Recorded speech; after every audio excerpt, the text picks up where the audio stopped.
Champai Soren BJP में शामिल हुए। इस दौरान उन्होंने दावा किया कि जेएमएम में उन्हें सम्मान नहीं मिला, लेकिन बीजेपी में जाने के बाद अब चंपई और उनके समर्थकों को इस बात का एहसास होना शुरू हो गया है कि जेएमएम छोड़कर उन्होंने कितनी बड़ी गलती की है।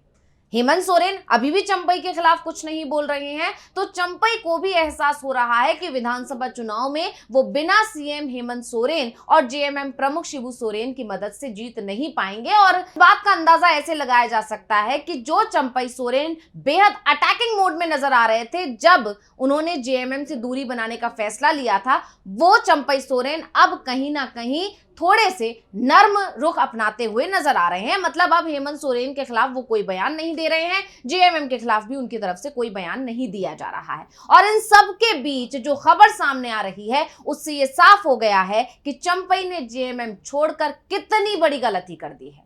और अपनी स्पेशल रिपोर्ट में हम इसी मुद्दे को लेकर यहां बात करेंगे। नमस्कार, मैं हूं अंशिता। चंपई सोरेन बीजेपी में शामिल हो गए हैं, हम उनके खिलाफ कुछ नहीं कहेंगे। चंपई ने जो भी कदम उठाया है, हमारी शुभकामनाएं उनके साथ हैं। हेमंत सोरेन का यह बयान बता रहा है कि चंपई सोरेन पर वो कितना भरोसा करते थे। जितना भरोसा शिबू सोरेन को चंपई पर था, हेमंत को उससे भी कहीं ज्यादा भरोसा था। और इसीलिए तो जब हेमंत सोरेन जेल जा रहे थे तो उस दौरान उन्हें अपनी जगह किसी दूसरे नेता को झारखंड का सीएम बनाने की स्थिति आई तो ना तो उन्होंने अपनी पत्नी का नाम लिया, ना ही उन्होंने अपने किसी रिश्तेदार का नाम लिया, और उन्होंने बनाया चंपई सोरेन को। और इसे लेकर बड़ा खुलासा भी हुआ है। हेमंत सोरेन को जब इस बात का एहसास हो गया कि उन्हें गिरफ्तार करके जेल भेजा जाएगा, तो इससे पहले ही उन्होंने अपनी जगह जिस नेता को सीएम बनाने का फैसला किया था वो चंपई सोरेन थे। ये बात हर कोई जानता है। और उस वक्त कई लोगों ने जो हेमंत के करीबी थे उन्होंने आगाह भी किया था कि कहीं हेमंत कोई गलती तो नहीं करने जा रहे हैं। लेकिन हेमंत ने ये बात किसी को नहीं बताई थी कि वो चंपई सोरेन को सीएम बनाने वाले हैं। यहां तक कि शिबू सोरेन को भी ये नहीं पता था। सीएम के चुनाव को लेकर इंडिया गठबंधन की बैठक बुलाई गई, जिसमें राजनीतिक परिस्थितियों को देखते हुए हेमंत सोरेन ने एक बंद लिफाफा टेबल पर रख दिया। इस बंद लिफाफे को रखते हुए हेमंत ने कहा था कि ये लिफाफा तब खोला जाए जब वो यहां से चले जाएंगे। उनके जाने के बाद जब लिफाफा खोला गया और लिफाफे में से एक पत्र निकला जिसमें हेमंत सोरेन ने चंपई सोरेन को अपना मार्गदर्शक बताते हुए उन्हें गठबंधन का नेतृत्व सौंपते हुए मुख्यमंत्री बनाने की बात लिखी थी। सबसे बड़ी बात तो ये कि ये पत्र खुद चंपई सोरेन ने बैठक में पढ़कर सुनाया था। पत्र में हेमंत ने चंपई के लिए जो लिखा था, चंपई उसे पूरा पढ़ भी नहीं पाए और भावुक हो गए थे। उनकी आंखों में आंसू बह रहे थे क्योंकि उन्हें खुद भी उम्मीद नहीं थी कि हेमंत सोरेन उनके नाम पर मोहर लगाएंगे। जेएमएम महासचिव विनोद पांडे ने कहा कि 1980 में चंपई सोरेन जेएमएम में शामिल हुए थे। पार्टी ने उन्हें संगठन, विधानसभा, संसद और जब भी सत्ता मिली तब मंत्री बनाया। जो सम्मान और अवसर चंपई सोरेन को जेएमएम में मिला उतना परिवार और पार्टी के किसी भी सदस्य को नहीं मिला था। यहां तक कि हेमंत सोरेन की जो भाभी हैं वो तो इसीलिए ही नाराज हो गई थी क्योंकि उन्हें सीएम नहीं बनाया गया और इसके बाद उन्होंने बीजेपी का दामन थाम लिया था। लेकिन अब जिस चंपई पर हेमंत सोरेन ने अपने परिवार से ज्यादा भरोसा जताया, वो चंपई बीजेपी में जा चुके हैं।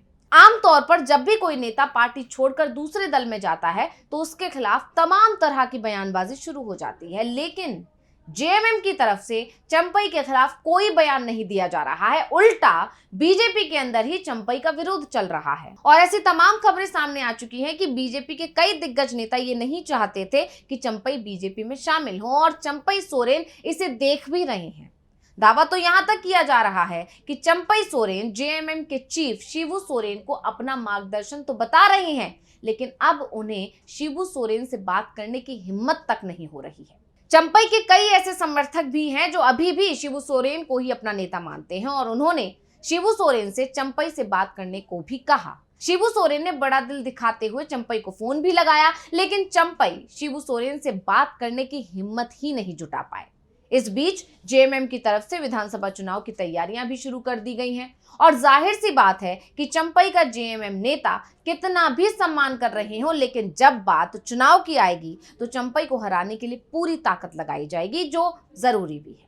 जिस तरह से हेमंत सोरेन की भाभी सीता सोरेन इसी साल लोकसभा चुनाव से ठीक पहले जेएमएम छोड़कर बीजेपी में शामिल हुई थी और बीजेपी की टिकट पर दुमका से चुनाव लड़ी थी, तो जेएमएम ने उनके खिलाफ पूरी ताकत से चुनाव लड़ा और सीता सोरेन को चुनाव हरा भी दिया। और ऐसे व्यक्ति ने चुनाव हराया जिसका नाम भी बहुत ज्यादा प्रचलित नहीं था, जिसे कोई ज्यादा जानता नहीं था। ऐसा ही सरायकेला सीट पर चंपई सोरेन के साथ किए जाने की अब तैयारी शुरू हो गई है। इस तरह का जो है दावा किया जा रहा है। हेमंत सोरेन के करीबियों और नेताओं का दावा है कि उन्हें यही कहा गया है कि किसी भी कीमत पर चंपई सोरेन को हराना ही है अगर उन्हें टिकट दिया जाता है बीजेपी की तरफ से।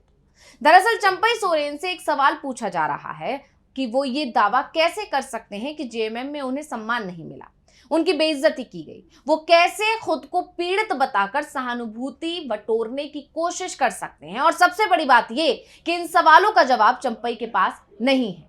अगर सीएम पद से हटाए जाने के बाद वो बेहद आहत थे, तो एक सवाल ये भी उठता है कि फिर से हेमंत सोरेन के मातहत मंत्री बनने को क्यों तैयार हो गए और जेएमएम छोड़ने का फैसला करने में उन्हें इतना समय क्यों लग गया। दावा किया जा रहा है कि हेमंत सोरेन चंपई से सीएम पद लेने को भी तैयार नहीं थे। वो चाहते थे कि चुनाव तक चंपई ही सीएम रहें और हेमंत सोरेन इस दौरान विधानसभा चुनावों पर फोकस करें। लेकिन हेमंत सोरेन और इंडिया गठबंधन को इस बात की खबरें मिल रही थी कि चंपई बीजेपी के साथ नजदीकियां बढ़ा रहे हैं। इस काम में उनके कुछ करीबी मदद कर रहे थे।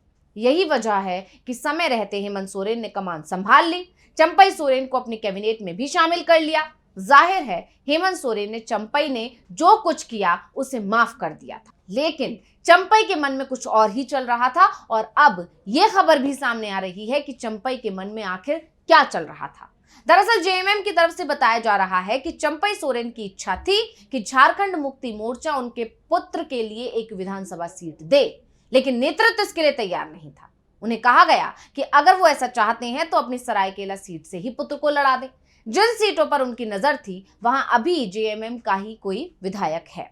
जब पुत्र के टिकट के लिए चंपई को ठोस आश्वासन नहीं मिला तो उन्होंने ये भावनात्मक कार्ड खेलने की कोशिश की और अब ये भी लगातार देखने को मिल रहा है कि चंपई ने जो इमोशनल कार्ड खेलने की कोशिश की थी वो तीर भी निशाने पर नहीं लगा। और अब जो असर दिखाई दे रहा है इसका वो ये कि चंपई पहले जेएमएम से गए और अगर ऐसा ही रहा तो जिस तरह से जेएमएम तैयारी कर रही है, जिस तरह से चुनावों में जी जान लगा रही है, उससे हो सकता है कि चंपई की सीट भी उनसे छीन ली जाए। तो इसी के साथ मुझे दीजिए इजाजत। देखते रहिए डीबी लाइव। नमस्कार। हमारे चैनल से जुड़े रहने के लिए YouTube पर टाइप करें डीबी लाइव, सब्सक्राइब बटन को क्लिक करें और बेल आइकन को दबाना ना भूलें ताकि खबरें आप तक पहुंचती रहें। देखते रहिए डीबी लाइव, क्योंकि यहाँ हैं खबरें लगातार।